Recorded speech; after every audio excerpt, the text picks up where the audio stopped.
It is officially Sunday, February 15th, Valentine's Day weekend, a weekend celebrating love, the love of our friends and our families, our boyfriends and girlfriends and partners, our husbands and wives, and the love of our mothers and fathers. Speaking of fathers, the love of Father God has been described for generations as some of the greatest love that we as humans will ever know. And how does God show us love? Well, just to name a few examples.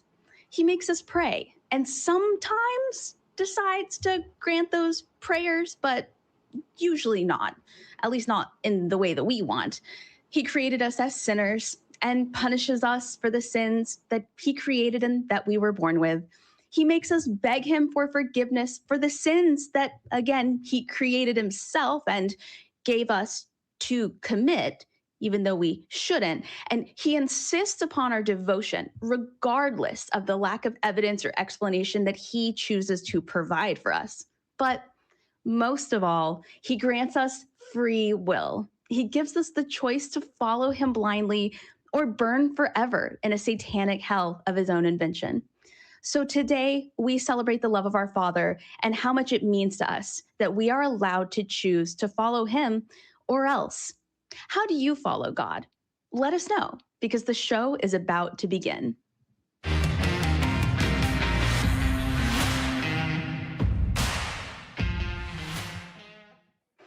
Hello, hello. Welcome, everybody. Today is February 14th, 2026. I am your host, Sidney Davis Jr., and joining me is my co-host and friend, Scott Dickie. Scott, how are you doing today? I'm doing just fine, How about yourself? I'm doing all right. How has your Valentine's Day weekend been? You feeling the love? I am feeling the love. Normally, my wife and I just have a dinner together, but this year I surprised her. I got, normally we don't get gifts on Valentine's Day, but this year I got her some Lego roses, and that kind of surprised her. So I think she kind of panicked and said, well, I better get something for Scott then. So she also got me a Lego set. So last night, after a nice dinner that I made for us, we sat down and put together our Legos together. That's awesome. What kind of Lego set did you get? I got the small Star Wars at one, and it has a little snow speeder that is going around it, like wrapping the rope around the legs of the walker too. How about yourself? How was your Valentine's Day? It was great. I celebrated Valentine's Day by being woken up every 3 hours by a dog that we have, a puppy. So it was great. Feeling the love. Luckily, he's cute. He's a very cute little Italian Greyhound. He's a baby. He's got little pajamas on. But it was I was feeling the love for sure, especially at 3 and 5 and 7 and 9. Yeah. But what is more pure expression of love than being woken up by a dog licking you in the face? That's true. A dog that weighs 10 pounds is made out of toothpicks and does nothing but love people. So definitely feeling the love. Cool. All right. Well, welcome to everyone joining us on both YouTube and TikTok Live, seeing us in the vertical stream.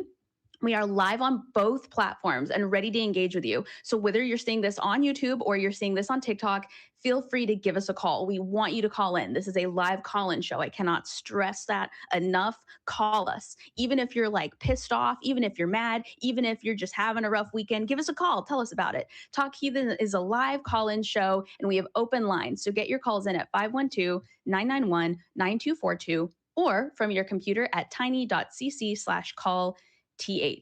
We are live every Sunday at 1 p.m. Central on YouTube and now TikTok. Remember, if you cannot make it for whatever reason during our live stream, you can find us wherever you get your podcasts, including Patreon, which is really cool. I don't know that people know we have a Patreon. We definitely got a Patreon. And if it weren't for our patrons, we wouldn't be able to do this. So thanks to those who are sub to our Patreon. Talk Heathen is a production of the Atheist Community of Austin, the ACA, a 501c3 nonprofit organization dedicated to the promotion of atheism, critical thinking, secular humanism, and the separation of religion and government. Isn't that great, Scott? That is awesome. That is so great. I think really it's wonderful. Appreciate that. Yeah. I'm biased, but I think it's beautiful. Before we really dive in, though, let's hit our crew cam. I'd love to go to the crew cam. Let's show that beautiful crew. Yeah. Believe it or not, there is a crew. It's not just me and Scott sitting here talking to ourselves. It is not. It's wow, wait go figure. a second. Yeah, there's the crew. Hey, crew. All right, check them out. Could not do it without them. Not do it without them. People would not believe what we do behind the scenes, all the work that it takes to get on here and on TikTok. So Thanks to our crew cam. Thank you to the video and audio people, moderators, notes and stamps, and call screeners. For a split second there, I thought I was reading notes to myself out loud. Would you like to be one of those beautiful, attractive, smoking hot crew members? There's a pretty strong correlation between being a crew member and being hot too. So I think Right. if you're looking for a way to improve your image, that might be a way to do it. I'm telling you, you know how like there's that online trope that all atheists are just like smoking hot, just smoking hot. Right, Yeah, that one. we can't Yeah, repeat those allegations. Well, right. if you want to know who's hotter than just being an atheist, being a member of our crew, smoking hot. That's why we keep Yeah. them behind the scenes, because they wouldn't be watching us; they'd be watching the crew. It's really self-preservation. You know, we want to be able to keep our faces out here, and so the only way we can do it is to hide the prettier faces. Truly. Kind of like at Hollister, how they'd put the hotties, the models in the back, you know, doing the stalking. You probably never applied to work at Hollister, did you? Can't say that I did, but anyway, I'll go ahead and agree with you. We're always looking for people interested in being part of our productions. So email volunteer@atheist-community.org. I'll say that again, volunteer@atheist-community.org. No caps, all lowercase, to get involved. All right. So, Cool. All right. We're waiting for the calls to roll in. You know, it takes a little minute to kind of warm up, get everybody involved. You have the hat of love, don't you? I brought the hat of love with me today. So this was plucked from the head of Cupid himself this morning. And inside we have discussion topics for us to talk about. And they're questions about things that a theist might ask an atheist about the concept of love. And so if we need that, that we can dip into that. Before we do that, though, I just want to make one appeal to our viewers today. Here we have myself. I'm a math teacher. I've studied math and logic and taught math for many years. We have Sidney here, who is an expert debater. One might even call you a master. Sorry, I was obligated to say the joke. I was obligated to throw that out there. And you even teach debate. Is that right? You teach debate? I do. Yeah. I do professional debate. I coach debate online, privately. I go do live debate events. So yeah, I do a little bit of everything. You're like up to your neck in debating, really. Sure I am. And so all of you out there who think you have a really good argument and you want to come test your logic and your argumentation, this is the place to do that. It does say in the Bible, iron sharpens iron, right? And so that means that Yes. if you want to have good arguments, you need to step up to the plate and throw those out there. So let's see them. Yes. Bring your iron to sharpen against our ironest iron that we have. Right. That's the thing. And people love, people love nothing more than telling a woman on the internet that she can't possibly be a good debater. Prove it. Call, humble me, show me that you're better. Show the money. Show us the money, right? Show me the money. Show me the money. Exactly. Do we want to dip into the hat of love right now? Do we want to do that? Or Let's do it. Maybe should we bring Kelly in and then get Kelly's bring it on in. Come on, Kelly. Hey, Kelly, you want to join us we're gonna answer some questions from the God of Love here. So the first one is, all right, let's see, drum roll, please. It says, isn't the very existence of deep, selfless love better explained by a loving creator than by blind, natural processes? I'll read it one more time. Isn't the very existence of deep, selfless love better explained by a loving creator than by blind, natural processes? What are your takes on those? Well, don't go, come all at once. Let's go Kelly first. Yeah, good. Can you repeat that? I was actually doing Sure. a thing in the crew chat when you were trying talking. too hard to concentrate, Kelly. Yes, I was trying to do too much. Isn't the very existence of deep, selfless love better explained by a loving creator than by blind, natural processes? What do you think about that? I don't know how you could determine which of the two were the most likely. That's my problem with that question, right? Mm-hmm. I don't personally, I don't accept that there's some divine creator, so that would be ruled out right away for me, but I Mhm. can't say for sure that it's a result of the other either. So So I'm gonna play the devil's advocate on these questions here. So I'm gonna push you a little bit because remember we're sticking with the iron sharpens iron theme here, right? And so so I want to but it says better explained by a loving creator than by blind. I mean, how can such deep selfless love arise from blind natural processes? It seems like something that's has a higher higher truth to it, a higher well, value to it. How can something as simple and mundane as blind natural processes I explain that? I kind of have a problem with you smuggling the word blind into it, right? Okay. And it's like a lot of theists will smuggle the word random into a statement like this as well, right? All right. And if we live in a world that is constrained by physical laws, right? So I don't know that anything actually is blind or random. It happens because of something else. Hmm. There are things that, laws that bind us. Now I don't know that there's laws of emotion, because love is obviously an emotion.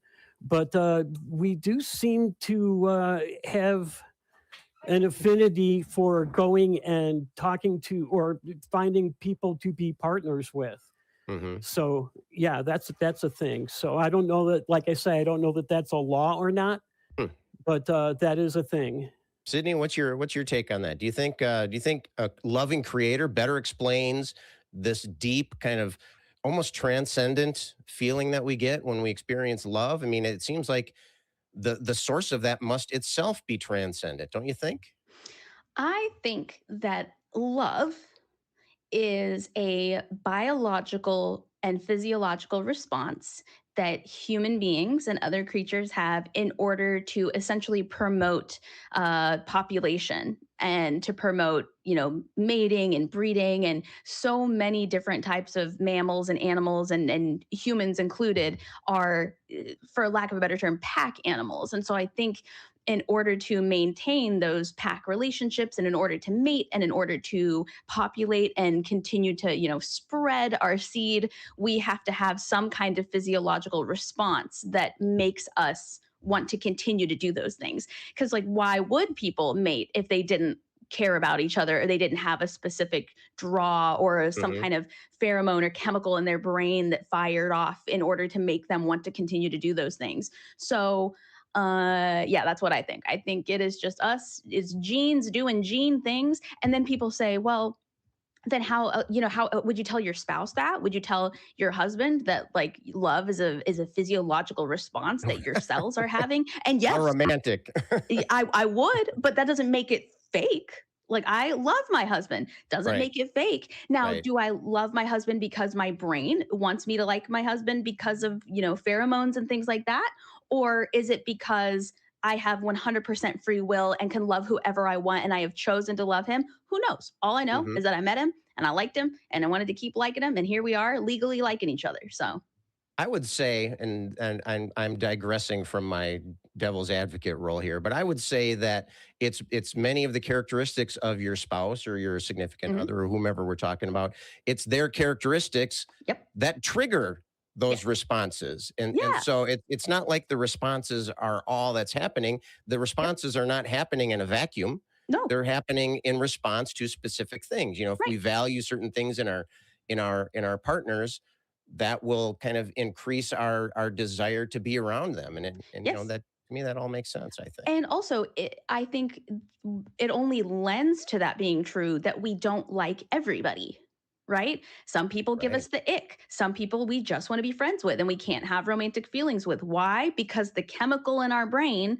doesn't sense what it needs to sense in order to formulate that bonding experience, in order to formulate that this partner is great for me because of whatever reason our pheromones and our chemicals and our brain chemistry decides that person's right for us. Right. So, you know, Yeah, I like to think of, I mean, whenever I hear the whole, well, if it's just brain chemicals, how can that be meaningful? How can that be deep and valuable and even sacred in many cases? And I think of it in terms of, well, if we look at a painting, I mean, a painting is just a bunch of blobs of paint, right? But there's more yeah, to it. There's the arrangement of the paint. There's the emotion that the painting Hmm. inspires in people. There's the meaning to the Hmm. painter that, there was the situation. Maybe they were in wartime, or maybe they were, trying to express love to somebody, or, that kind of thing. It's more than just, yeah, in a way, in the most narrow-minded and blinders wearing way, we can say, yeah, it's just a bunch of blobs of paint. Yep. But we Yep. can clearly see that there really is more to it. It's the arrangement, it's the way that things are interacting and so forth. Same thing with love. Technically, yeah, it's real. I mean, it's just everything that we experience really boils down to activity in our brain. But that doesn't make it, like you said, that's still real to you. That Yeah. doesn't mean Mhm. it's any It's less. still So genuine. I still yeah, like the feeling. I still yeah, like my husband a lot, It's like, exactly, It's right. it's even still regardless. unique to that person, right? I mean, Right. it's not like it's still a very special thing, even if we can figure out the physiological aspects of it. Yep. It still is Yep. very special in its own right. So Right. Yeah, yeah. And it's not also like to I get me, those feelings from everybody, right? Yeah. right. And to me, there's no difference between God made me love him versus my brain made me love him. Regardless, in both instances, you're not the one you know what I'm saying? Like you're not the one driving that decision. So I'd rather it be my biology and chemicals in a scientific way saying, hey, this is a great partner for you, than Right. hoping I'm understanding God's message right and not totally screwing myself over by marrying somebody I shouldn't marry. Right, exactly. Yeah. Yeah. Hey, maybe we can set Kelly off to the side here for a little bit because we got a caller coming in. Kelly, Perfect. we'll keep you on a short leash here. We'll yank you back in here when we want to do some more talking here. Back to the We do have an cage. atheist caller here who specifically, I believe, wants to talk to Sydney. Why don't we bring Let's do it. Lisa in here? And sorry, Sydney, if I'm stepping on No, no, love it. Love it. your director toes here. All No, right, so not at here we go. all.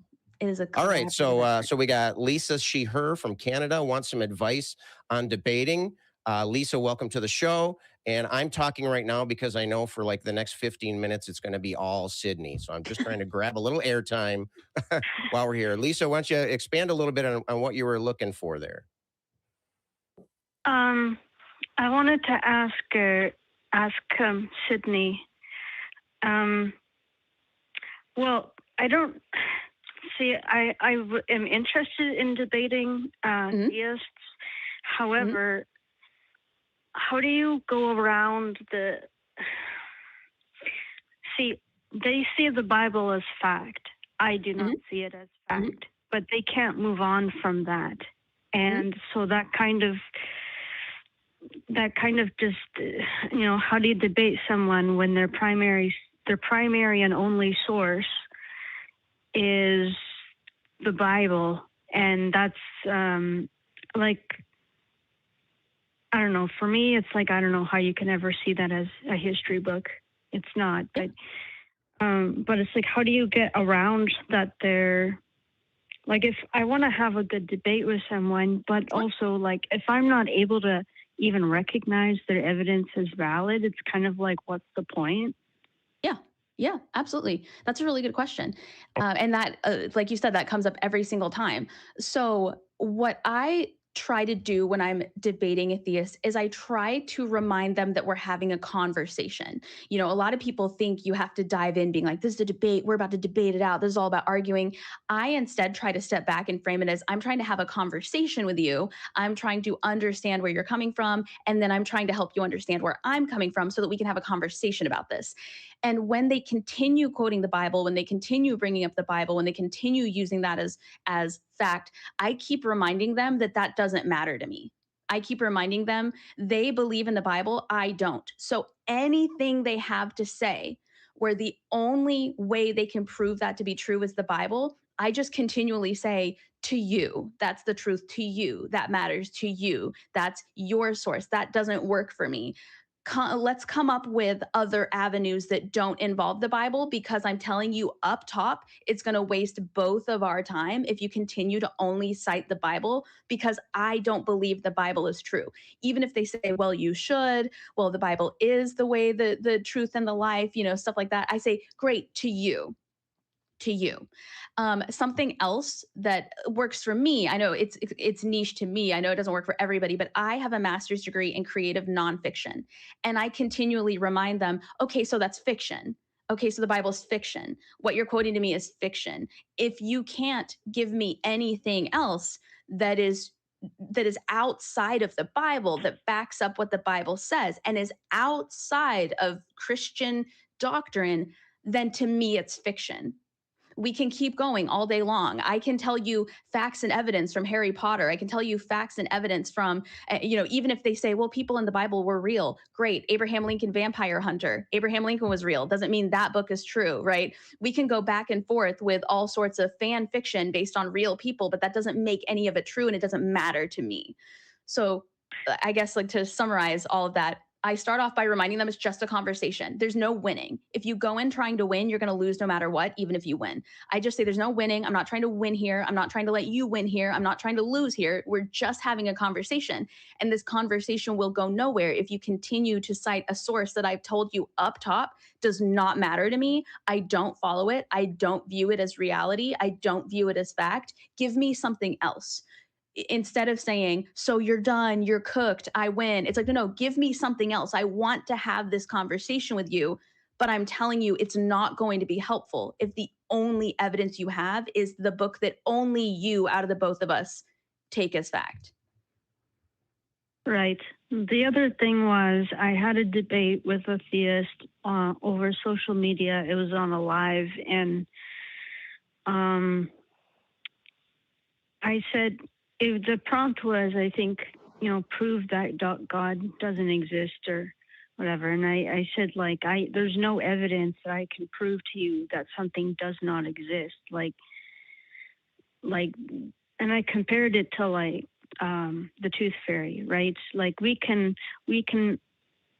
observe and tell that no one came into that kid's room to put money, but that doesn't disprove that the tooth fairy is non-existent, and that doesn't disprove it. And well, but it does illustrate the difficulty in disproving something like that. Yeah. Yeah. I mean, even though that doesn't disprove, but at least you're introducing, here's what you're asking me to do. And then, so right. You just got to ask, okay, is that something that I need to be proving? Is that something that I even said? Also, right. Who picked that topic? Where was it that you were having that debate? Who chose that topic? It was on TikTok. And was it a Christian's platform or an atheist platform? Oh, yeah, it was a Christian platform. And this person has been known for debating pretty much every day. So I just thought, what the heck? Like, just objectively, from just as a debate coach, that's a bad topic. That's not a debatable topic. And that's how I knew you were going to say that it was a Christian channel. That's why I thought to ask that.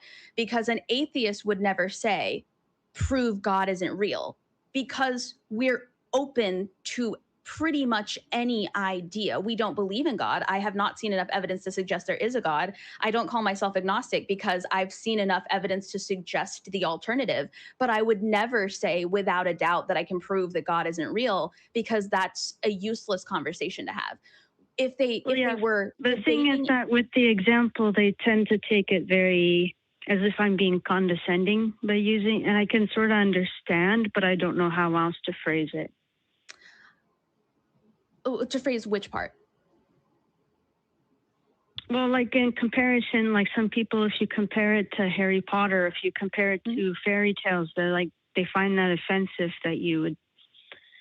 But that's kind of the point, though. That's kind of the point. You're presenting this ridiculous example that you all agree, in a way should be offensive. I mean, the fact that it's offensive is the point you're trying to bring up.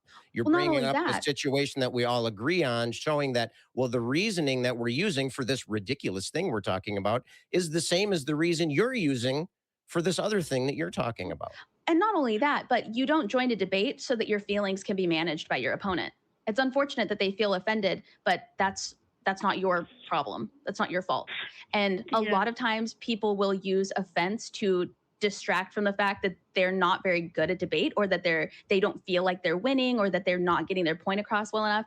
And unfortunately, if they get offended by what you have to say, that's not your problem. They shouldn't be involved in debate. If comparing the Bible to a work of fiction offends them, it sounds like they're not ready to engage in debates. So if they were engaging in good faith, what they would do is they would have a topic that can actually be debated and proven, and then they would also put their feelings aside and their offense aside in order to have this conversation. But it sounds like they're not engaging in good faith. It sounds like they're engaging for their own audience that already agrees with them to give them accolades and to pat them on the back and to make an impossible situation that nobody could debate. It's not even, oh, the atheists don't know how to do this. No, literally, they don't know how to do this either without using the Bible, right? The Bible says God's real. Why? Because it says. Why? Because the Bible says. Why? Because the Bible. Why? Because the Bible. Like, you know what I mean? So I would say the best way to engage in debates, and unfortunately, this will cut down the number that you can debate in, is to only engage in good faith debates, and those are so rare. Yes, they are rare. You know, I did join a good faith debate, and I made the claim that I thought leprechauns are real because I read Irish folklore, so that must mean that they're real because I discovered this, and it really spoke to me, and I believe it. That's my evidence for that. And then they, you know, laughed at me, and I said, I'm using the same, like, pardon my French, I don't like swearing, but I'm using the same fucking like argument that you are. I'm doing the exact same thing, and you think it's funny. Like you obviously don't see the irony in that. Like, it's just, I don't know. Yeah, there's a big mirror right there, and you just can't look away from it, right? You can't get them to see what's in it. Right. It's interesting to see to listen to the advice that Sidney's giving. As we mentioned earlier, she's an expert on debating, which is a intrinsically confrontational kind of approach, and I compare that to the way I might approach it from the standpoint of an educator, where we're kind of on the same team. Now, I'm not saying that you have to be, you know, abrasive and aggressive in a debate, but one thing that I find to be helpful is to use the word "we" a lot. Instead of pointing at you and me and highlighting the difference. That makes it personal. That gets the emotions stirred up. You know, if you look at it, says, what can we explore? Let's examine this together.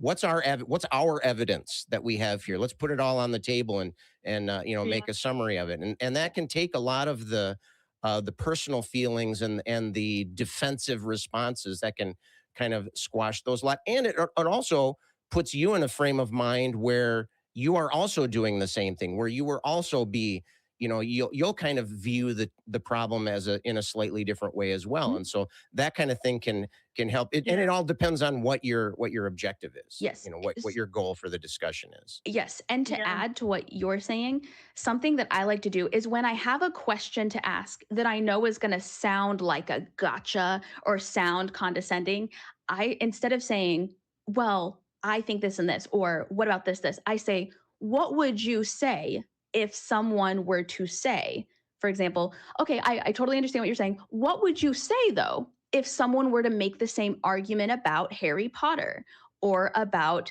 this book? Or what would you say if they were to point out that they could then claim that's real because that book says it's real and they believe in that book? And that way they can attack the problem. They can attack the question as opposed to you guys attacking each other. So it's like instead of saying we, it's like showing we. You can say we and then you can show we. How would you respond to a person that says this when in reality you're the person saying that? Yes. Okay. See, that's really helpful for me because I don't always know how to read people because I'm on the autism spectrum. So that really helps. Sometimes I'm just way too blunt with people. And that's my okay. My dad says I'm pretty much the female version of Sheldon Cooper, But Well, but here's the thing though. If somebody's engaging in a debate, they don't get to pick what kind of personality or what kind of attitude the yeah, person's going to I'm have when they're just debating. saying, I think it's wonderful that you're doing this. I'm just saying I'm still learning just how to read into the intentions on whether That's it's awesome. good faith or not. It's kind of hard for me. But that's actually that's really helpful. Thank you for the advice. Yeah, no problem. Thanks for calling. Okay, have a good weekend. You too. Thanks, Have Lisa. a good one. Okay, bye-bye. All right. So I just want to give a shout out to the callers. We've got one in the queue, Brent. We'll get to Brent very shortly. But I first just wanted to say that the ACA wants you to know what is going on in our community. Head to www.atheist-community.org, where you can learn about the organization itself and its policies, and how you, yes, you, watching this on YouTube and on TikTok, can get involved. The ACA wants you to know what is going on. And again, that's www.atheist-community.org.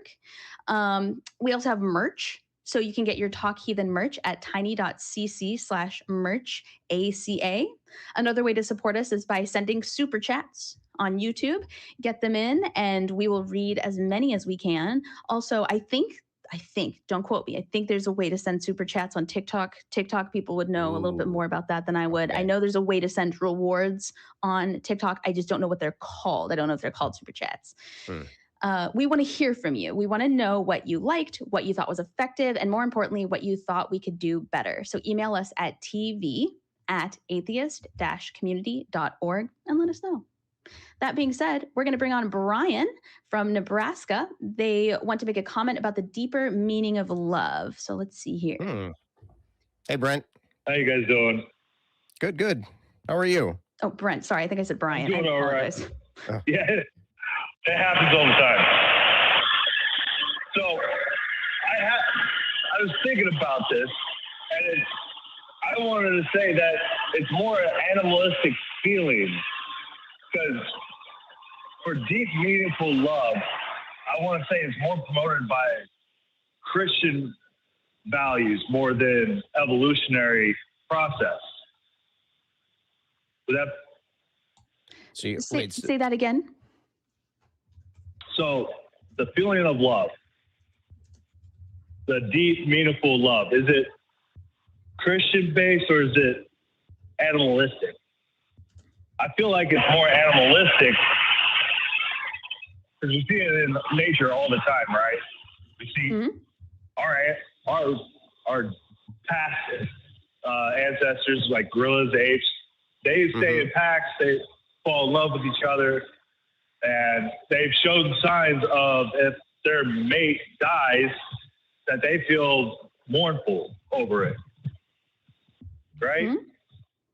So are you saying that you think that the tail end of what you're saying, are you saying that deep love is more animalistic or is more from a Christian? I believe it is more. I believe it's more animalistic. It has to do with our evolution from the animals. Then it has to do with biblical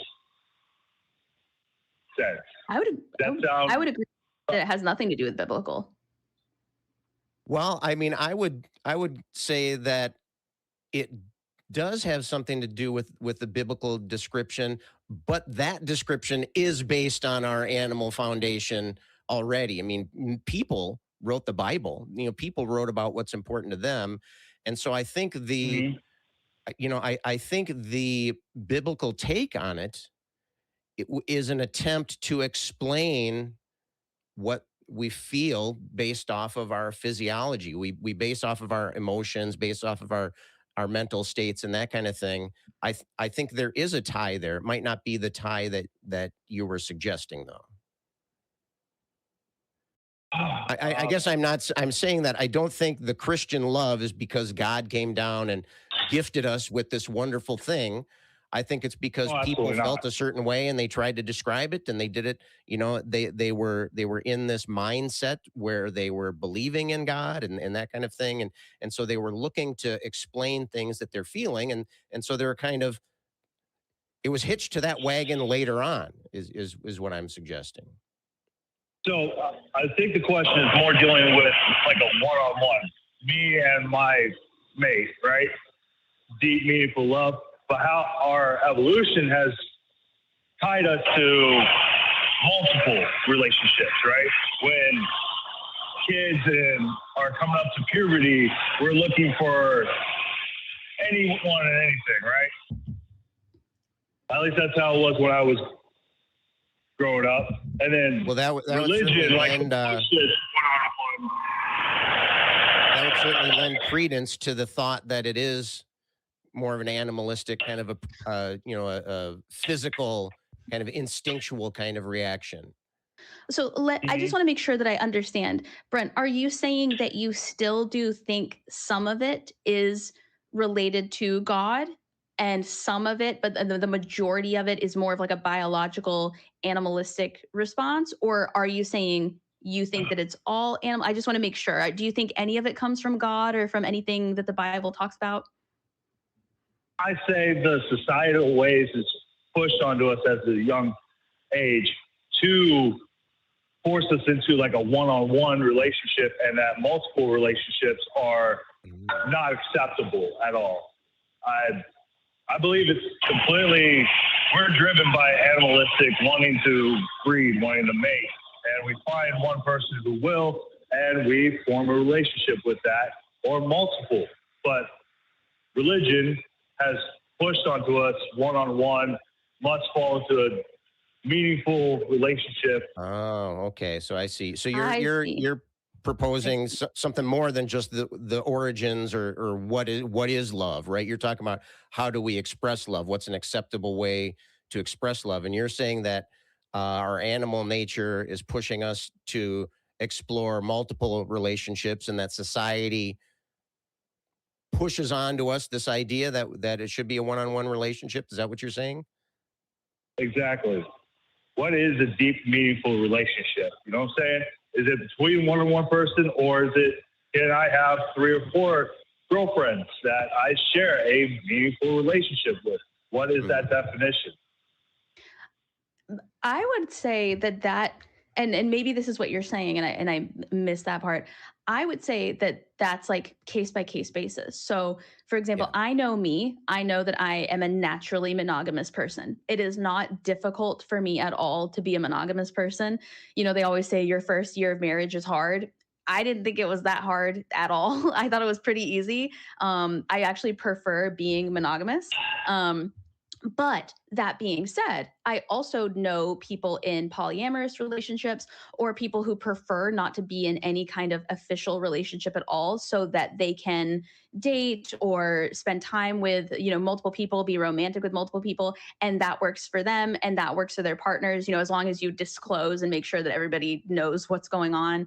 And I've also met people who don't want to admit that they are not very good at being monogamous. So they continue to try and join monogamous relationships, and then they step out of those relationships because they try to date monogamous people thinking it'll make them monogamous, and it just they're just not built that way. So and there's tons of arguments for, what's healthier, whatever, for people's like personality types and people's psychological benefit. But that's not what I'm arguing for. I just know that for me personally, my biological drive is to be a monogamous person, but I can't speak for other people.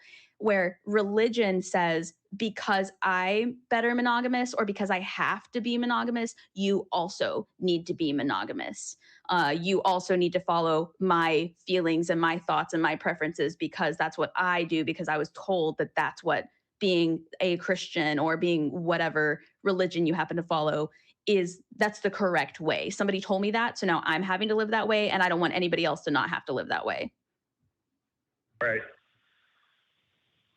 Yeah, and I would say for myself, I mean, I too feel that I'm much more comfortable in a monogamous relationship. I like to have my person, right? I like to have my person, then I have that's my teammate, that we're taking on the challenges together.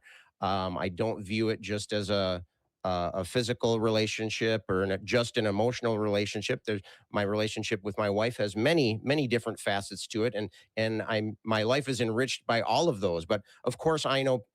We all know people that are in polyamorous relationships, sometimes without even realizing that they are. That can be Right. successful. They're like anything else. There could be successful instances of that, and there can be failed instances of that as well. And so it really has to do a lot with the alignment of your priorities. Does your partner Mhm. also want to have a monogamous relationship, as Sydney was talking about? It really breaks down to communication. Now, whether or not that is something that we layer on top of our animal instincts, of course it is. Of course it is. We've developed an ability to reason, right? And so we can apply reason to our relationships that something like say a dog can't. Right, a dog can't reason the way that human beings do. So Mhm. naturally, we apply these skills to these situations, and I don't think that I don't think is it animalistic or is it something more transcendental? I think there's plenty of room to be both. And I don't think that they are exclusive. I don't think one Mhm. excludes the other. And I think that as Sydney was saying, it really all just boils down to the individuals that are involved. Yeah. What do you think about that, Brent? Okay. I like that. That sounds really good. I had to get it out. I saw it Yeah. come up. I had to call in and talk about it. Colin, Oh, awesome. Yeah, it was we good. appreciate Good having you. comment. Yep. Thank you. Appreciate for having me, guys. See you later. Yeah, no problem. Thanks for calling in. We'll talk to you later. All right. I also wanted to highlight that we had some people that wanted to join on TikTok, and so I'm gonna call them out really quick to let them know they should call in via our phone lines instead of trying to join on the TikTok live. Let's see here. Let me see. Their names were Mark Preston Moss and Constantine Chronicles. They had tried to join the TikTok live. Please call in. Our phone number is 512-991-9242, or you can join us on your computer at tiny.cc/callth. So if you're watching on TikTok, please call our lines to join us live instead of joining the official TikTok live. Cool. That being said, we do have a caller on the line, T. Gohan from Texas, and they wanted to call about the Shroud of Turin is authentic evidence of Christ's burial. Let's see. All right. All right. How are you guys doing? Good. Thanks for joining us. Tell us Doing about good. it. Doing good. Expectations are high, by the way. That's fair. Awesome. I think this is, correct me if I'm wrong, but I think this is my first time speaking to both of you. I think so. So, Could be, yeah. all right. Well, nice to meet you guys, and we'll get into it. Let's do it. I don't want to sound rude, but just asking for the conversation, how much do you guys know about the Shroud of Turin? I don't really have like a measurable. I don't have like, oh, I've read a specific number of books or visited a specific number of websites. But if you'll tell us what about it you think is evidence of Jesus and Christ's burial, then we can go from there. I don't have like a measurable, like numeric number to give you in terms of knowledge. That's fair. I'll get into it a little bit. I'm going to just give a quick background about it, and then I'll get into reasons why I think it is authentic. So the idea is that this cloth was the cloth around Jesus when he was buried in the tomb. A lot of people think it's authentically his, and a lot of people think it was a 1400 forgery by a artist, or maybe even a group of artists who kind of forged it. That forgery idea is backed by the carbon dating of the shroud. We can get into that, but right now I was kind of get more into the autopsy of the shroud itself. And I think that what exactly do you think the shroud is showing? I mean, what do you think is the relevance here? That's a good question. There's like kind of two types of images on the shroud. One is bloodstains from, let me not say that, what appears to be bloodstains from a victim. Okay. And then the other appears to be the outline of a man. So those are two separate stains on the shroud. Okay. What is on the shroud, like the very first layer, is actually what appears to be the blood stains. And then the outline of the man appears to be added second. So, like, so far, I'm not saying anything that any side would disagree with. It's those are the kind of two images on there. That image of the man appears on there after the blood stains were already on there. So we know the blood stains were on there first, and then the image of the man came on there second. Okay. So what? Well, I'm going to try So what leads you to believe? I'm going to try to show that this was, in fact, not a forgery and the actual image of a man crucified under it. Well, now, hold on one second. There is an argument to be made where that shroud once came from a man who was crucified. Like, we know that people were crucified back then, but that just because, I mean, we know that, supposedly people were on the cross with Jesus at the same time. So just because it's evidence and proof that somebody who was once crucified was wrapped in this shroud does not make it Jesus. That just means that at some point, a victim of crucifixion was wrapped in this shroud. So what makes it specifically Christ's burial? So most of what I was going to get into was going to be more on the argument that it was not a painting, that it was actually a man underneath the shroud that was crucified. But if you guys kind of want to skip that subject and go more into, okay, so let's just assume for the sake of argument, it was a man that was crucified. Why is that Jesus? We can get into that as well. Let's do that. Yeah, let's do that. Okay. Would I be able to call back in the future and discuss the other point showing that it is not a forgery, or it is not a painting, and that it is actually I mean, yeah, absolutely. Okay. Yeah, you can definitely do that. But I kind of want to get into that, but I will switch subject. Well, speaking from like my perspective, I'm always open to the idea that, like, yeah, people were crucified back then.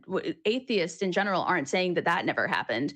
And I would believe that they were crucified for a very long time and they were buried the way that people claim that Jesus was buried and things like that. So the idea that it could be a real person's blood and a real man that was wrapped in the shroud, billions of people have existed on the planet, right? So why is it Jesus's would be what I think we're the most interested. I don't mean to speak for you, Scott, but I think that would be what we're the most interested in.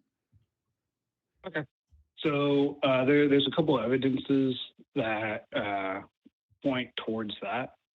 Okay. I'm going to try to end with the strongest one, but why don't we start with the strongest one? Yeah, let's do that. Let's do that. Let's just get to the point here, because my question still stands. My question is, so what?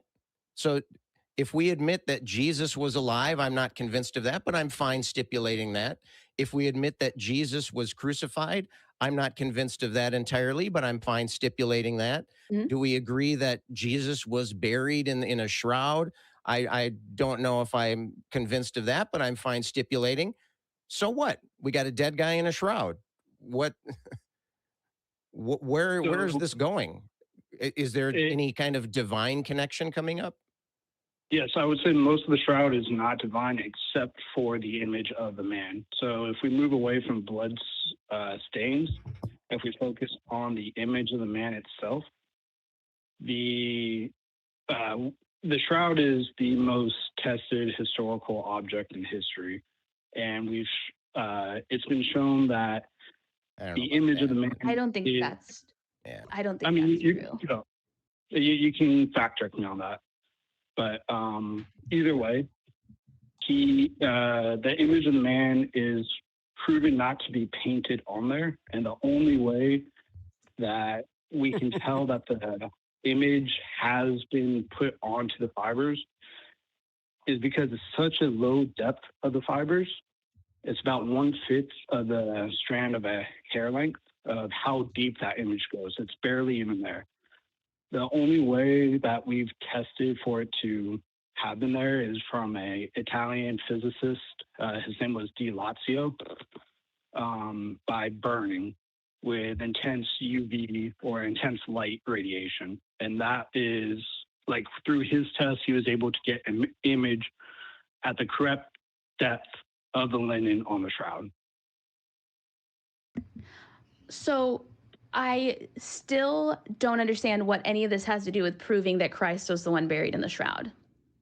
Sure. So far, I'm trying to make a argument that the image of the man is not from painting, but from a very intense UV light. And that's how the image of the man was put on there. And do you mind if I make an assertion really quick? It sounds like you thought we were going to argue that. It sounds like you thought that our main stance was going to be that it either had to be Christ's shroud or it had to be a painting. I don't think you expected us to be open to the idea that a real man was actually buried in that shroud after being crucified at one point in history. And it sounds like that's what you prepared to talk about. And you're not ready to talk about the point where we're like actually accepting that. And we're like, hey, that's something that we're willing to explore. Now tell us how it's Christ's shroud. Right. Yeah.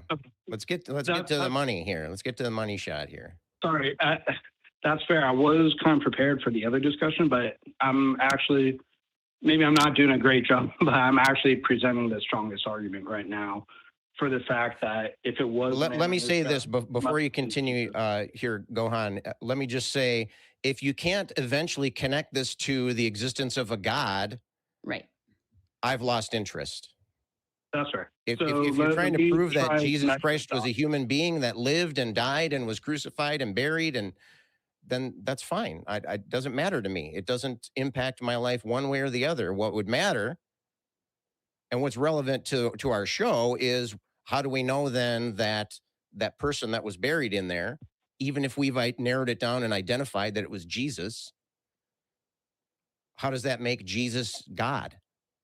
Yeah, so let me connect these dots.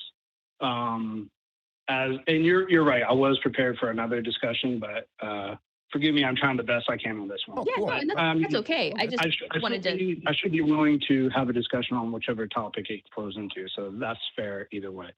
But as far as how I'm going to connect the dots, the image of the man, there was a recent study by a Brazilian that showed that the image of the man could not have been formed by being on top of a man. Did you guys see that? It was in like 2022. Okay. So the idea was it must have been laid on a bust, like a half statue or a bust of a man, and then that's how the image was burnt onto it. So okay, there's certain things that. Now, what does that have to do with Christ? So it's trying to answer the way that the image of the man was put on the shroud is by the resurrection itself. It wasn't from an imprint of the man. It wasn't from a painting, which you guys are already saying. It wasn't from sweat of the man. It wasn't from a bust, because the bust also doesn't give 3D information that the image has. Sorry, and I haven't gotten into this, but the image also has 3D information. So you can tell the depth of I'm just going to say person under there, even though it wasn't making direct contact with the shroud. So there's 3D information on there. There's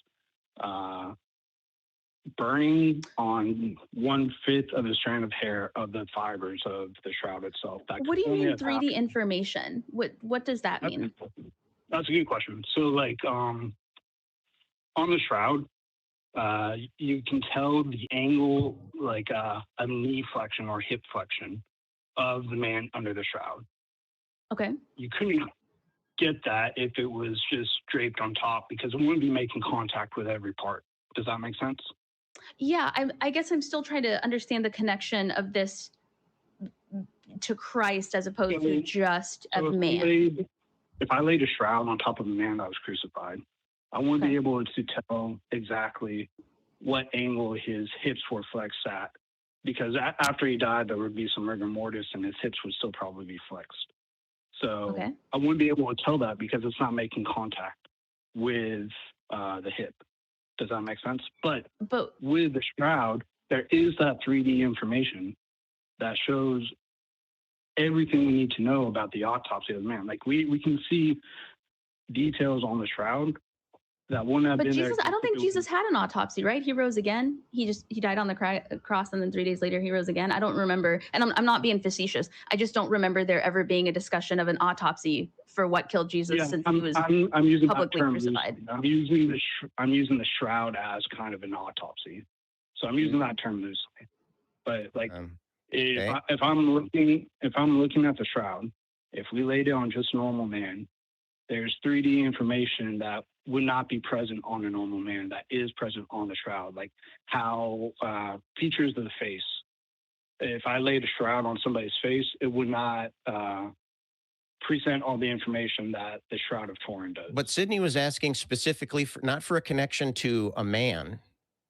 She was asking specifically about the connection to Jesus Christ. And So the reason you're not claiming that there was a person here. You are, but in addition, you're saying it was this particular person. Sorry, Sidney. And let me just be clear to everybody watching on YouTube and on TikTok. The reason I keep harping on this is because the topic that we were given when you called in was Shroud of Turin is authentic evidence of Christ's burial. It wasn't of a man's burial, because if that had been the topic, I would have been like, okay, fair. And it would have been a 1-minute phone call, because I would have been like, yeah, I don't disagree that it could have potentially covered a man who was crucified that we know people to have been back then. But my main thing is I feel like, and I'm not picking on you. I think this is a really great learning opportunity, because this does happen a lot on shows like ours. People call in with a conversation ready to go. And then when they find out that atheists like us aren't actually as militant about disagreeing with every single solitary thing you say, and we're actually willing to give room when we say, oh, actually we are willing to say there's a potential that this shroud covered somebody who was crucified back at the time. We agree that there's a potential that could be real blood as opposed to paint. We don't think that the only two options are Christ shroud or a painting. People don't really know where to go from there, because they were prepared to have one conversation and they weren't prepared for us to actually give them a lot more wiggle room and a lot more of our time and attention. So I think what's happening here is, you thought that we were going to focus specifically on, no, it couldn't possibly be real. It has to be fake. It can't be real blood. It can't have covered a real man, this and that and the other. And we're actually granting you that. And now we don't know where to take this conversation, because the conversation wasn't prepared to be about Christ. It was about just to kind of argue whether or not this could be a potential possibility.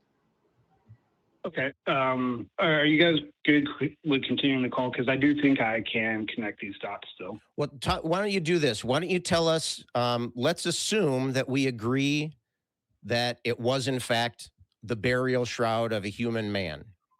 Okay? Now, how can you make that connection then? How can you take it that extra step to tie it to Jesus? What specifically about the shroud leads us to that conclusion? So I think when Jesus was officially resurrected, there was a beam of light that came from him, and that's documented in the Gospels, whether you take them at their word or not. But that beam of light was supposed to be so blinding, and that is also the only way to get the image of the man on the shroud with that 3D information. So a beam of light let me just... If you lay the shroud on top of any man, that's the argument so far, but I'm saying no. If you laid the shroud on top of any man, you would not get that 3D information, and you would not get that burnt image that is just... So the only way to get the evidence that the shroud was used to bury Christ is to use the beam of light that it only exists in the Bible, that some people don't believe in, that many people don't believe in, that there's no evidence to believe in other than its existence in the Bible. That's the only way that we can access the information needed to prove that it is truly Christ's shroud. No, because there was this Italian physicist who did experiments on the shroud, and he was able to show that, yes, if you have enough energy of light, you would get and for the short amount of time, you would get the proper image of the shroud on there. And he was able to actually test it out. So with his... How do you know that a dying Jesus emits light? I mean, that's a fair question, but that is what was already mentioned in the Bible, which That was mentioned in the Bible obviously afterwards, right? That And- was made after the fact. Right. after the fact of the shroud or before the fact of the shroud. Sorry, what are I you think saying? the Bible, the story behind the death of Jesus was written after it happened, right? Well, that's how most stories happen, right? Yeah, that's my point. That's how Well, most but what I'm historical saying accounts is, happen. Historical accounts happen after the fact of they actually happen, right? You can't do so it before. what my point I'm trying to make is the only people who believe in the Bible consider the Bible to be historical document. Most of us consider the Bible to be historical nonfiction, essentially. Maybe these people were real, but that doesn't mean that any of the other things happened. That doesn't mean that Jonah was swallowed by a whale. That doesn't mean that Adam and Eve were the first two human beings. Just because certain kings that were mentioned existed, maybe there is evidence of Moses, maybe there is evidence that Jesus was real. There's no evidence of the miracles. There's no evidence, basically, of a 2,000-year-old game of telephone that we're just supposed to take for word of mouth. And so when you say that the Bible is proof, that mentioning it in the Bible is proof that it happened, you lose everybody on this side of the coin, because we start off this conversation not agreeing that the Bible is an actual factual document. So That's fair, but I didn't say that. I said that the study done by the Italian physicist Dalasio is the evidence on how the image gets burned on. And then I was asked, well, how do you Right, know but that? we but we're wanted not to know, we're how not do you know questioning that how do you know that type of activity is related to Jesus? right. and That's we're not Jesus only? questioning the study happening or No, beams of light or what it can tell us. So the question was, how do I know that the intense burning of light came from Jesus and Jesus only? Or how do you know that how do you know that the shroud belongs to Jesus? How do you know? Just back to the basic question. Anything you're saying right now only supports that at some point it covered a real man, and that's not what we're trying to argue here. We're trying to find out why any of this has to do with Jesus Christ specifically. For the shroud, we have that it covered a real man, and that the only way the image was formed was by intense bursts of light. According to the Bible. No, that's not according to the Bible. That's according to the physicist Dalasio. The only way the image was formed. That has nothing to do with the Bible. That has actual physics behind it. The only way we have the image on. Paint goes too deep. The only way you could get image on there was some type of heat. You couldn't do it with heat from a statue, because that doesn't give that 3D effect. So we need. But wouldn't the 3D effect Italian with the burning physicist being image. able to recreate it prove that it couldn't have just been Jesus that was wrapped in that shroud? If you can recreate. You could recreate it if you had his technology, which I don't think first century Palestine or even 14th century medieval artists had that technology. Maybe I'm wrong, but I don't think they had lasers back then. But again, I ask you, I beseech thee, what does any of this have to do with proving that it was Jesus Christ himself that was wrapped in the shroud? So if I give the devil's advocate, it would be this. Maybe it doesn't show that was Jesus. To my argument, maybe that it doesn't show that it was Jesus Christ in the shroud, but it does show that it was a man who was crucified and produced the image from light energy from within him. And if that's not Jesus, I don't know who else it would be, but the signs point very much to a man who's crucified, who had light energy emitting from him to burn the image on the shroud with that 3D effect. So you can't make the connection to Jesus, is what you're saying. Also, that's the devil's advocate, correct? This is also under the impression that we believe that the initial beam of light happened at all. Like, this is just believing that what the Bible says about the beam of light happening at all. That could have absolutely nothing to do with any of this. We're granting you quite a bit here, and you're still failing to make the connection at the end. We're like 9 out of 10 steps just giving it to you. We just want that 10th step. Let's give us the 10th step. I would like to remove that. I would like to remove that then. Remove any quotation I had to the Bible. Let's just leave it at the argument so far that it was a man under the shroud who got the image of himself on there with light energy that produced 3D effect. And light energy so much that would fill entire football stadiums with 34 But see, billion. that's now you're just, the Bible did not talk about football stadiums. I promise you that was not a measurement used in ancient times.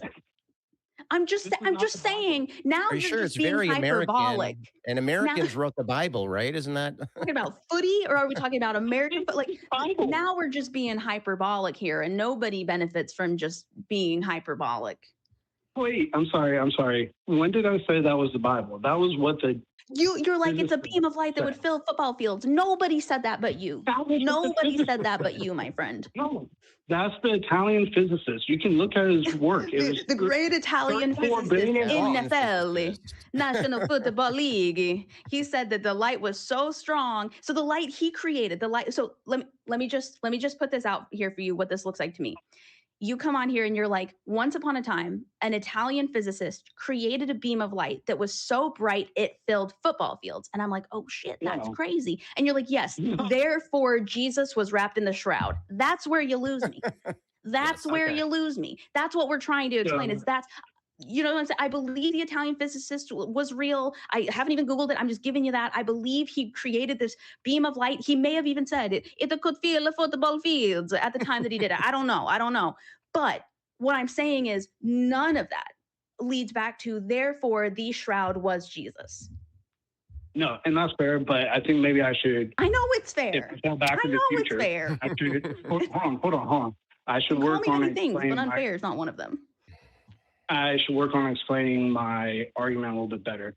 The physicist did not create the light. He used lasers in the 1900s, like 1980s, I think, or maybe even 1990s. I'm not sure. 1990s, maybe, to show that the way you could create this image was through light energy at a short enough time at an intense enough voltage, and he said it was 34 billion watts. I wasn't sure what that was. I asked.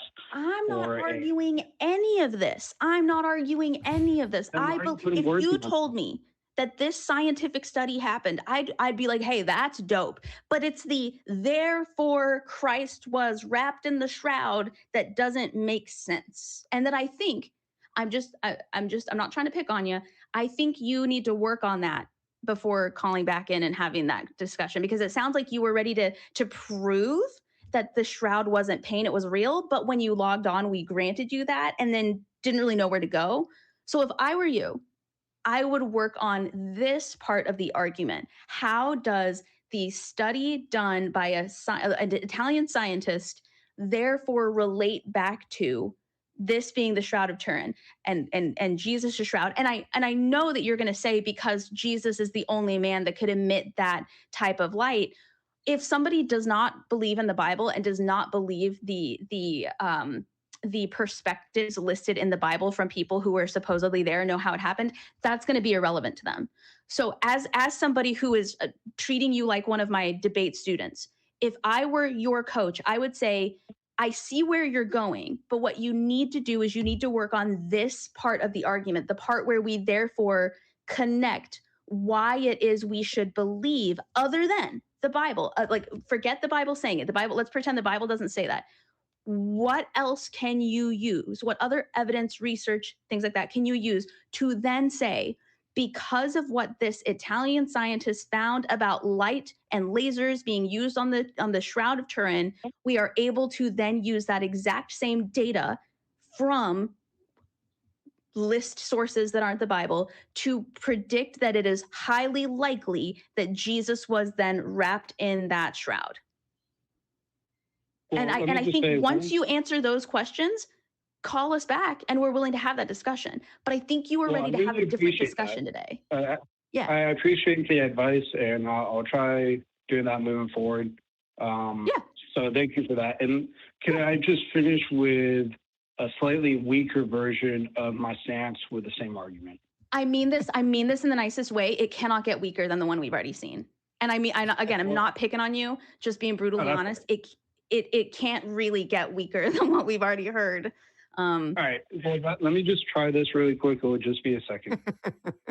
For the sake of argument, are we on board for saying that the image of the shroud was formed by a man who was crucified, and the image was formed by light energy that came from him that relayed the image and the 3D effect? And we could leave it at that? I disagree with all the light and the 3D effect stuff. I'm going to go with the shroud probably wrapped a man. It's probably real blood. Could be two different men. Maybe the blood came from one. Maybe the imprint came from another. That's where, like, I'm not a historian. I'm not a physicist. I don't work for a forensic DNA technology. That's fine. But I'm not into the whole. Yeah, that's fine. That's fine. Yeah. It really boils down to not so much the.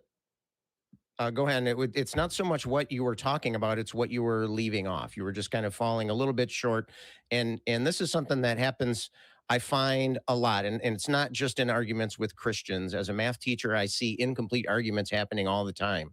When you make an argument, there is no such thing as argument from exhaustion, right? You can't. Well, I suppose there might be, but it's not what I'm about to talk about. You can't just talk and talk and talk and talk and talk, and then jump to your conclusion at the end, right? When you're making an argument, it's all about building a connection.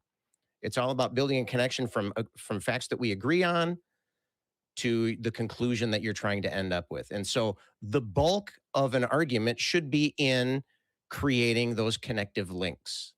Okay. And so we were stipulating, we were giving you most of that, but we want to make that connection. Why is this something specific to Christ? Even if we did bring up the Bible, okay, even if we were going to accept the Bible as being something that's factual. Kelly, by the way, our backup host, has been about peeing his pants in the background here. Because he's really into this kind of stuff. He asked, how do we know that resurrection creates a flash of light?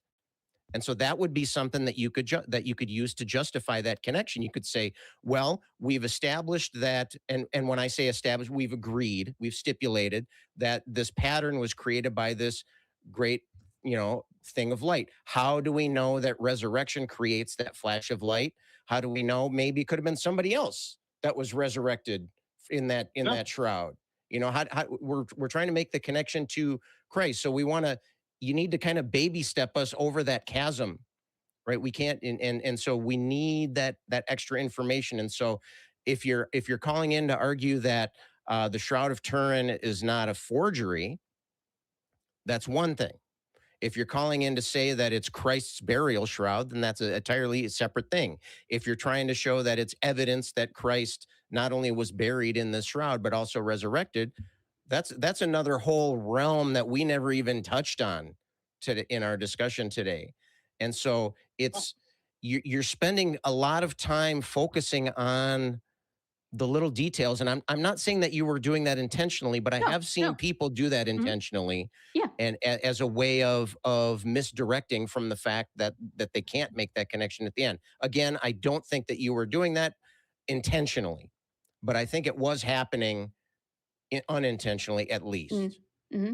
Hey, I've enjoyed the phone call with you guys. You guys have been great. I would like to say that I did plan on that first try and go step by step with my argument, and then you kind of asked me to just skip to the end a couple of times. So it's hard to like build that argument, like you say, like show your work when you're kind of being asked to just skip to the end. And I understand that because it's a short show and you guys got no, it's not that it's a short show. It's that we didn't question that part of the argument. I think the key here is being prepared for somebody to accidentally agree with you.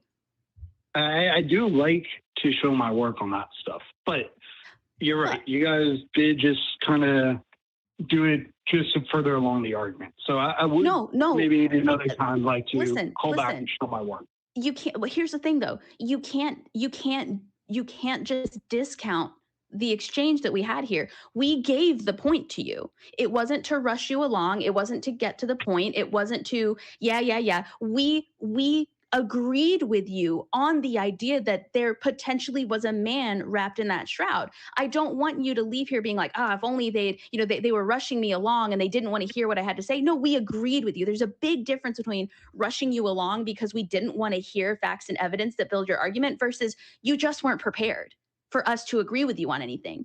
You were prepared for us to go, no, everything you say is wrong. We disagree, start from scratch. And that's okay. Practice makes perfect. But as a professional debater, I'm not going to let you leave here being like, no, it's because they wouldn't let me talk. No, we skipped that part because we didn't need that part because we agreed. I'm not trying to paint you guys in a bad light. I'm not trying to say like you didn't let me just talk. Making sure. I'm trying to just making sure we all agree on what happened here today. You didn't let me get into a lot of the argument because you already took a lot of that on faith or for the sake of argument. And then and not even just for the sake of argument, but because I don't disagree. I mean, if I could have gone into the other stuff, I think it would have been very hard to say then how do we know that this is just another man who had light explode from him? And it could have been any other man with exploding light, but including Jesus. Like, I mean, that sentence itself is like kind of odd, but so I think there's a lot to take from today to prepare for your next call. I think practice makes perfect. That. I think we've given you some notes and some thoughts to leave with. And we appreciate you calling because this is a call-in show. So we appreciate you engaging with us and our audience and it's not easy to put yourself out there. So thank you for doing that. You guys are up there. I don't know about every day, but you guys are up there quite often, so hats off to you guys. Thanks. Appreciate it. Call in later. Call in and let us know what your thoughts are on the other half of that argument. Yeah, sounds good. All right. See you, Gohan. Oh, by the way, listeners, normally Sidney charges top dollar for this type of this type of debate training. So, so it's free of charge today. Valentine's Day gift to the internet. Yes. So I think a few really important things happen there, Scott, that can be a big learning lesson for everybody, for the caller, for the audience, for our YouTube audience, our TikTok audience, for anybody watching this at any point, whether it's now or later. Oftentimes, and feel free to agree or disagree with me, Scott, oftentimes people call into shows like ours ready to have a specific conversation because they've been told, whether it's an influencer they follow, whether it's a podcast host they follow, whether it's people at their church, whatever, they've been told to expect a very specific experience talking to atheists like us.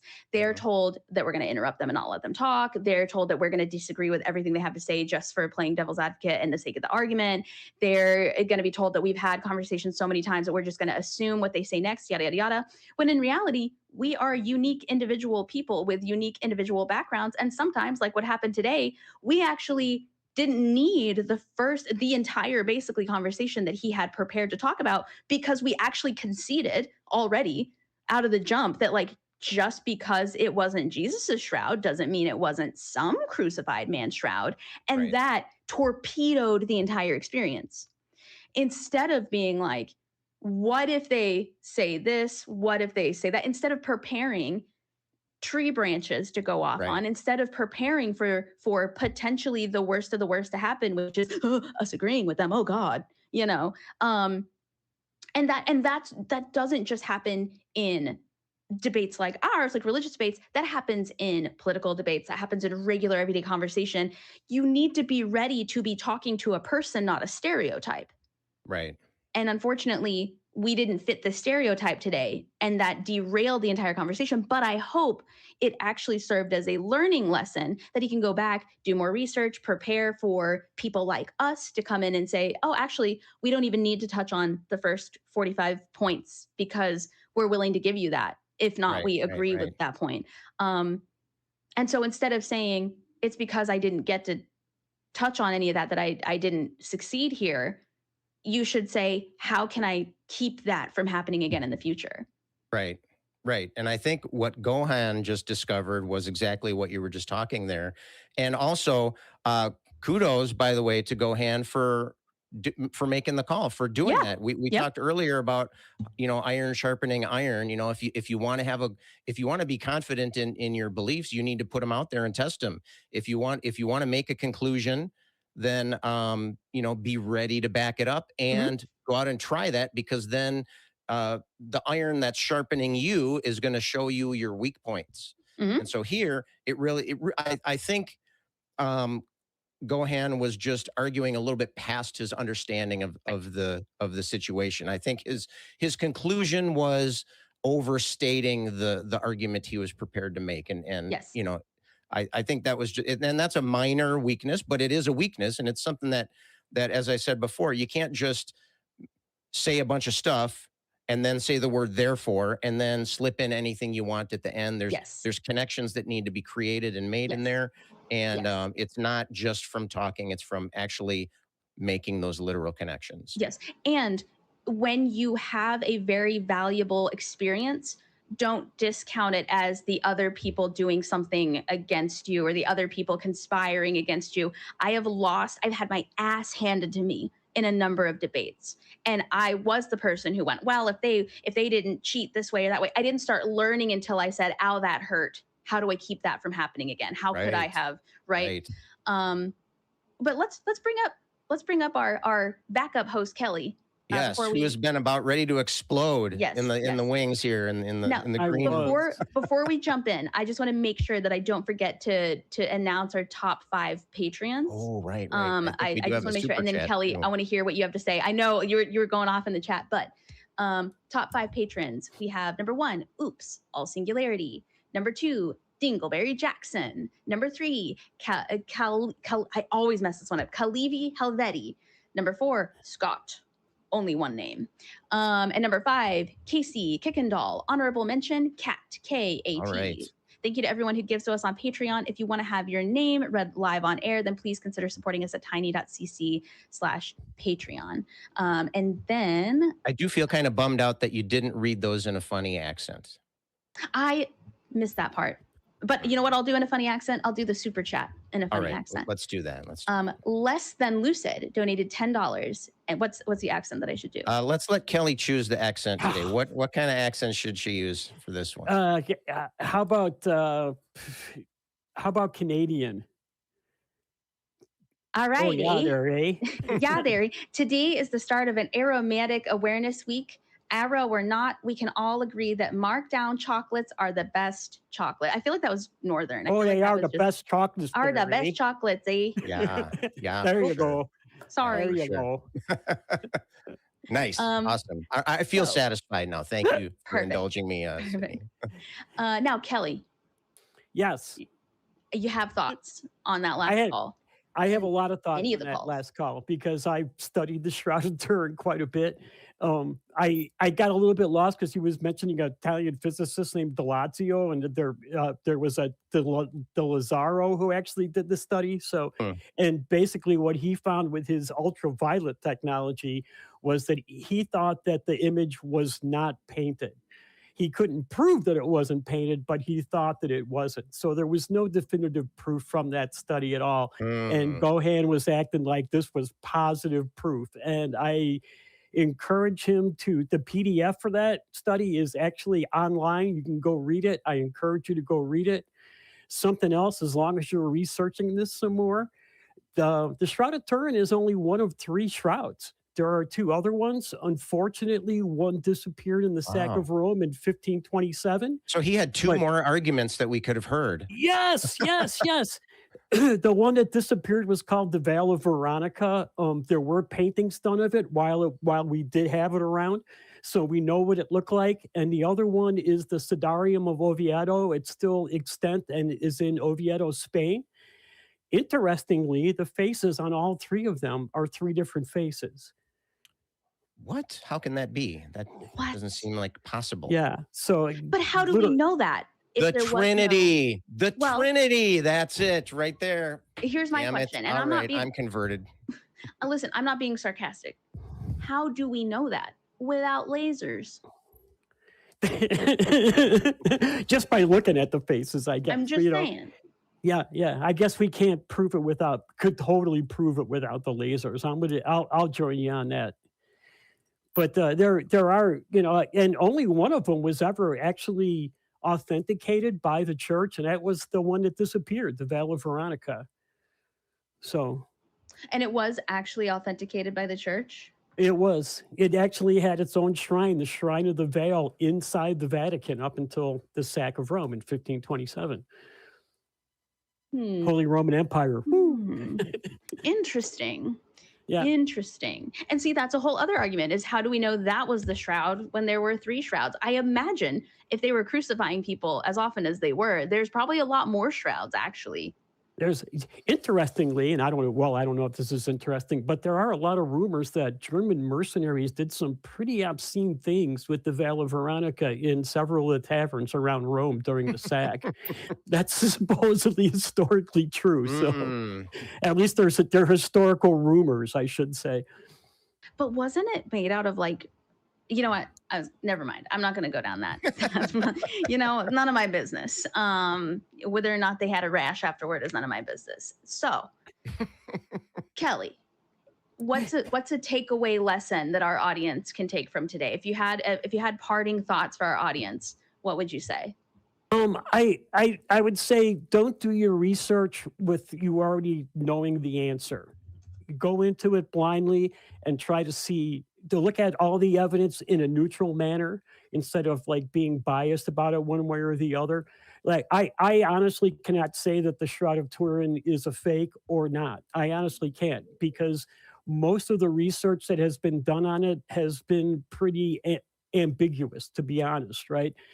There are some things that are very concerning to the people who think it's an ancient artifact, like the herringbone weave of the fabric wasn't used until like the 13th century, I believe, the 13th or 14th century. So the type of weave in the cloth isn't authentic to the time period of Jesus.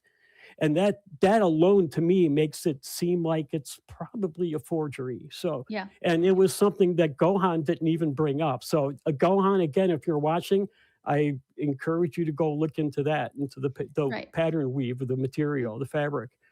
But again, even if it was, you know how there's things like stones on Easter Island that theoretically should never have made it, things like that. All that proves is that a man was wearing polyester when he was crucified. And it's like, great. What else? You know what I mean? Like, what else you got? Like, what else? Yeah.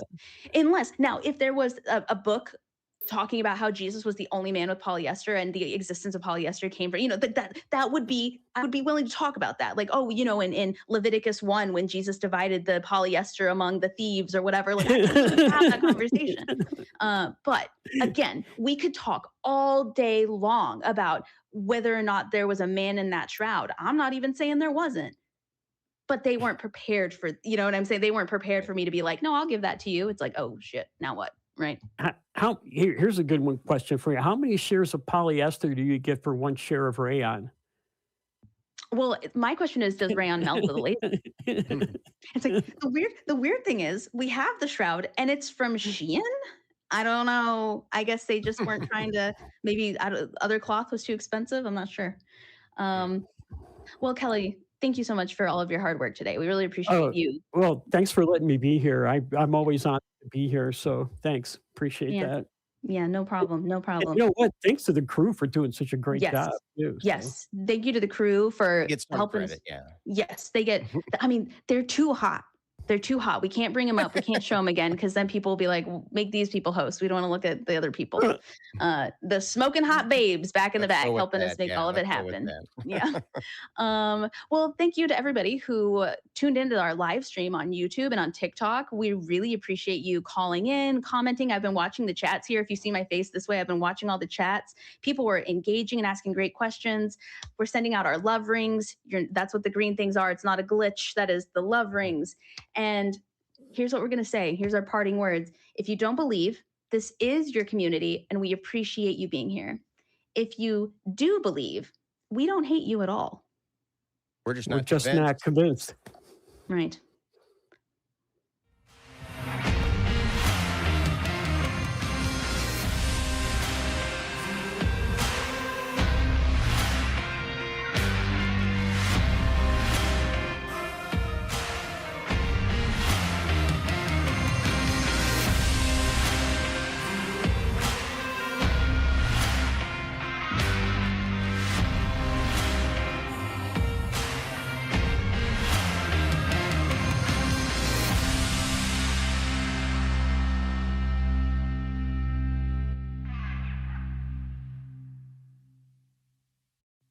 We want the truth.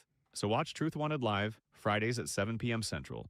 Call 512-991-9242 or visit tiny.cc/call TW.